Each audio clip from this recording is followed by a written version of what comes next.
enhance the life of people. We had much more problems finding projects which would say, oh, CCTV cameras are great and surveillance must be increased. So I'm sorry, we only have a series of projects which show surveillance in a dark light.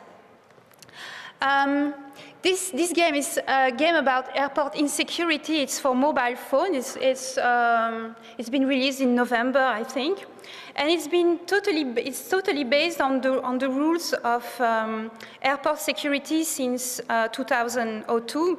So it's best played while you are queuing before being screened at the airport. So you encounter people from the security. They are self-important. They are not nice, but every 3 miles there's a corporate coffee machine to help you support the long wait at the airport. And also it questions the fact that we are told that we have to increase this technology of surveillance, that we have to give up rights, and because it's for our security, it's against terrorism, but these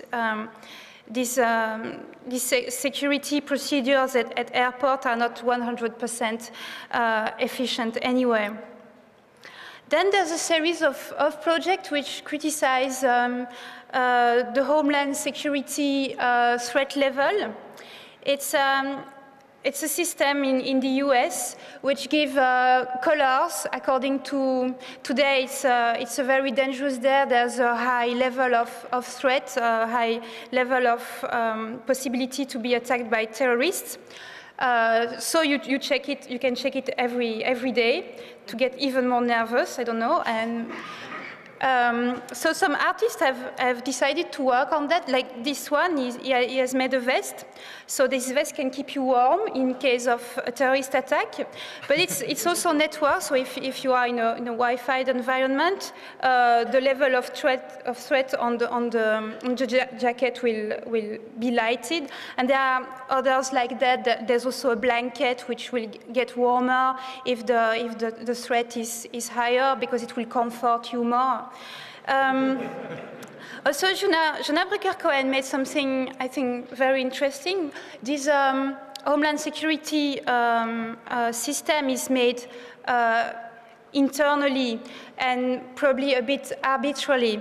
And he made a Homeland Insecurity Advisory System, which instead of warning people about the threat by terrorists, warn people about the threat posed by the US government itself.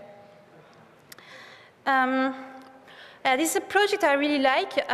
It's the Insecurity Camera. It's a high-tech video surveillance camera. It has artificial intelligence algorithm, quite advanced computer vision system, and it can zoom and track people that come in its field of view. But this particular camera, it's a bit insecure, it's a bit shy, it doesn't like to watch if people are watching and raising their eyes towards is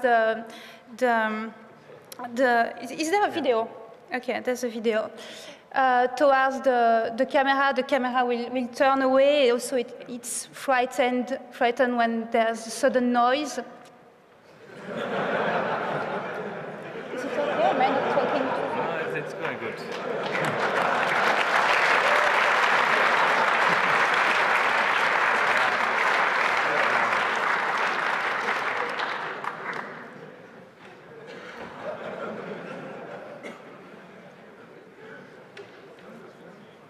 So it's totally a kind of reversal of the habitual situation, and there's a kind of relationship between the surveillance camera and the people passing, and yeah, I feel quite sorry for the camera.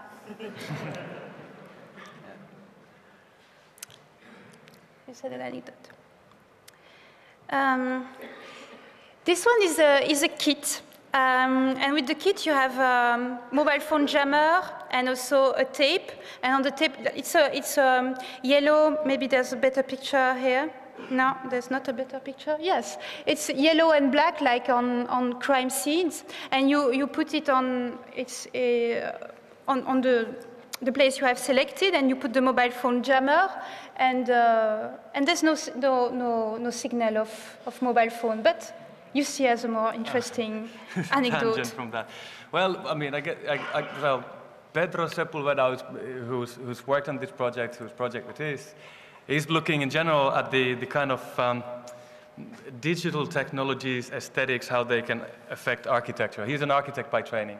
And this is, in a way, is one example of that. Say, I mean, in today's world, any electronic networks, wireless networks, etc., are always kind of built on top of the existing architecture. So he's kind of questioning or looking at how those things might actually begin to manifest themselves in the reality if they were designed from ground up. So this is kind of very hacker way of doing this, just having the masking tape that then relates to the nearby mobile phone jammer. Of course, it's not in the right dimension or proportion, but using this as an indicator of the area. Now, this again is very much, you can see this is a kind of a comment on the fact that there's all this invisible, in this case, electromagnetic radiation that is kind of without our permission infiltrating everywhere. And that is, I mean, as Regine was saying earlier on, this is exactly most of the projects that have this kind of a tone. Now, another project that Pedro did before was looking at ways people could avoid being in front of a CCTV camera when moving around in a public space. He did a good number of studies and talked with people, interviewed them about how they feel about being in CCTV cameras. And in a way, the statement of by providing like different ways of like Warchalking style, but the CCTV fields of view, etc. There's different projects that do lots of that kind of stuff. The statement normally there is that you should have the freedom to choose not to be in the camera. But by the area where he did conduct his studies was in Hackney in London. Most of the people he talked with were very happy with the fact that there were CCTV cameras looking at them. Of course, then for them it was more like this line would tell them, yes, I can be in the beam, versus I can be out of the beam. So this is kind of very kind of ambivalent, or this kind of two-sided equation normally with this kind of security camera or security technology related projects. I think the next project would be exactly about that. Yeah, so the next project is a bit similar to what Jussi has been just explained. It's called IC, and it just maps the localization of the CCTV cameras. So let's say you don't like to be on this camera, and you go from point A to point B. You go on the website of IC, and it will show you the best way, which is not the straighter way, where you can reach point B without being as less as possible in the field of CCTV camera. And they made also a version for PDA for when you're not home. Yeah, this is a project I really like. It's called Troia, for Temporary Residency of Intelligent Agent. It's a mobile and really huge stage. And inside they show interaction projects, whatever. And they go from city to city. But what's interesting is that they have, like performance people, people who are undercover and who are intelligent agents. And their mission is to stay undercover. They cannot be detected as actors, but they have to trigger conversation, to mingle with the crowd, to talk with people, and to infuse ideas and opinions about surveillance, and how in Europe more and more we are these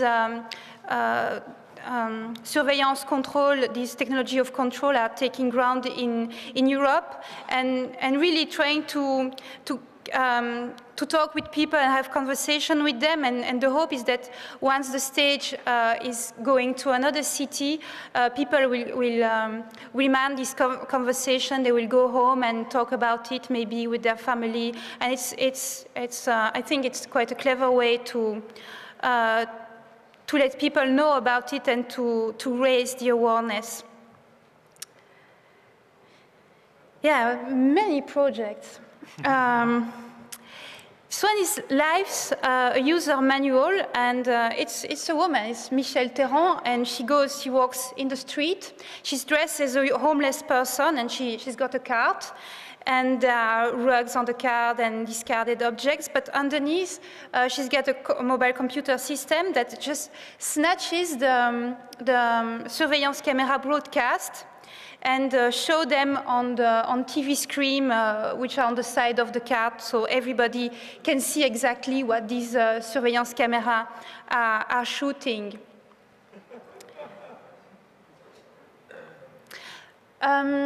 This one is called a random search, and it's just a garment with pressure sensors, and it's just a concept product. It works, but she's not selling it, of course. Yeah, it's when you go to airport or to concert or sport events, you are searched and security personnel are touching you. And here, each time someone is touching you for security reason, with the metal detector, it triggers some light, so you can share with the people around you what you are intimately, nearly experiencing during the search. So it makes it even more visible. Yeah, this one is, okay. That's a funny one. It's the corporate fallout detector. And it's something, it's not too heavy, but you can take it to the supermarket, and it scans barcodes.